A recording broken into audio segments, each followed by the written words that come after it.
छत्तीसगढ़ विधानसभा चुनाव होने के समाप्त होने के बाद आ चुका है फाइनल चुनाव, किसकी जीत हो चुकी है। जी हाँ दोस्तों, आज की इस वीडियो में आपको पूरा डिटेल बता दूंगा कितने ज़िले में किसको कितनी सीट मिली है। सबसे पहले आता है आपका छत्तीसगढ़ में ज़िला आता है जशपुर में कुल 3 सीटें हैं। तो 3 सीटें में बीजेपी खाते में 0 सीट जाती हुई नज़र आ रही है, और जबकि कांग्रेस खाते में 3 के तीनों सीट जाती हुई नज़र आ रही है। इसके बाद अन्य खाते में 0-0 सीट जाती हुई नज़र आ रही है, जबकि यहाँ पास बीजेपी को पूरी सीट से हार का सामना कांग्रेस से करना पड़ सकता है। इसके बाद अब आपका आता है जिला चंपा में कुल 6 सीटें हैं। जी हाँ दोस्तों, छत्तीसगढ़ के जिला चंपा में कुल 6 सीटें हैं।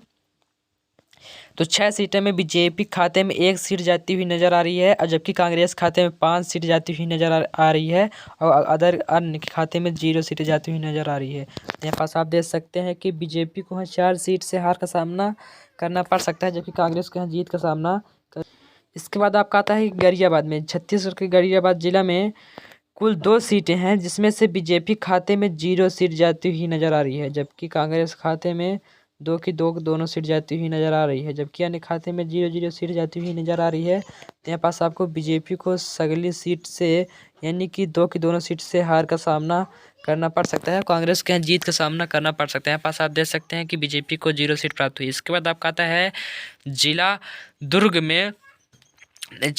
में कुल 6 सीटें हैं। जी हाँ दोस्तों, जिला दुर्ग में कुल 6 सीटें हैं, जिसमें से बीजेपी खाते में 2 सीट जाती हुई नज़र आ रही है, जबकि कांग्रेस खाते में 4 सीट जाती हुई नज़र आ रही है। तो यहाँ पास आप देख सकते हैं बीजेपी को यहाँ 2 सीट से हार का सामना करना पड़ सकता है, जबकि यहाँ पास कांग्रेस को 2 सीट से जीत का सामना करना पड़ सकता है। यहाँ पास अन्य खाते में 0-0 सीट जाती हुई नज़र आ रही है। तो यहाँ पास आप देख सकते हैं कि यहाँ पास बीजेपी की।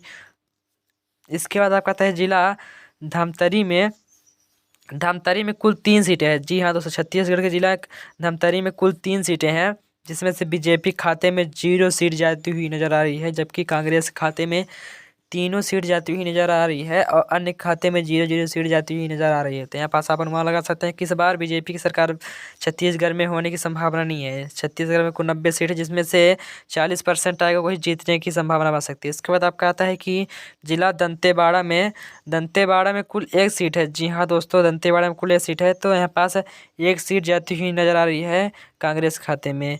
तो यहाँ पास बीजेपी खाते में 0 सीट जाती हुई नज़र आ रही है, जबकि अन्य खाते में भी 0-0 सीट जाती हुई नज़र आ रही है। तो यहाँ पास अनुमान लगा सकते हैं कि आपके दंतेवाड़ा में 1 सीट है, तो 1 सीट कांग्रेस खाते में चली गई है, जबकि बीजेपी खाते में 0 यानी 0 सीट जाती हुई नज़र आ रही है। यहाँ पास आप देख सकते हैं, अनुमान भी लगा सकते हैं। इसके बाद आपका आता है तो बीजेपी छत्तीसगढ़ में जिसकी सरकार है उनकी सरकार होने नहीं सकती है, जिसमें से इस बार राहुल गांधी की सरकार यानी कि कांग्रेस की सरकार बनने की पूरी संभावना हो चुकी है। ये 40% आएगा तभी जीतने की पूरी संभावना बन सकती है। इसके बाद आपका आता है बिलासपुर में कुल 7 सीटें हैं। जी हाँ दोस्तों, बिलासपुर में कुल 7 सीटें हैं, जिसमें से बीजेपी को 3 सीट जाती हुई नज़र आ रही है बीजेपी खाते में, जबकि कांग्रेस खाते में 4 सीट जाती हुई नज़र आ रही है, और अन्य के खाते में 0-0 सीट जाती हुई नज़र आ रही है। तो यहाँ पास आप देख सकते हैं कि बीजेपी को 1 सीट से हार का सामना करना पड़ सकता है कांग्रेस से। जी हाँ दोस्तों, बीजेपी को 1 सीट से हार का सामना करना पड़ सकता है, जबकि कांग्रेस को 1 सीट से जीत का सामना करना पड़ सकता है। यहाँ पास आप अनुमान लगा सकते हैं कि बीजेपी खाते में 0 सीट जाती हुई नज़र आ रही है, बीजेपी खाते में 3, जबकि अन्य खाते में 0 सीट जाती हुई नज़र आ रही है। तो यहाँ पास बीजेपी को 1 सीट से हार का सामना करना पड़ सकता है। पास अनुमान आप लगा सकते हैं। तो इसके बाद आपका आता है छत्तीसगढ़ के बिलासपुर के बाद बहुत अच्छा जिला है बिलासपुर में। इसके बाद आपका आता है जिला बीजापुर में। जी हाँ दोस्तों, बीजापुर में कुल 1 सीट है। यहाँ पास आप अनुमान भी लगा सकते हैं कि इस बार बीजेपी की सरकार बुरी तरह से हारने की पूरी संभावना हो चुकी है। इस बार जनता का बड़ा बयान है कि इस बार छत्तीसगढ़ का मुख्यमंत्री कौन बनेगा। तो यहाँ पास आप देख सकते हैं कि बीजापुर में कुल 1 सीट है, जिसमें से बीजेपी को 0 सीट प्राप्त हो रही है, जबकि कांग्रेस को एक ही सीट थी। तो एक कांग्रेस को पूरी तरह से कांग्रेस खाते में जा चुकी है, अन्य खाते में 0-0। इसके बाद आपका आता है जिला बालोद में।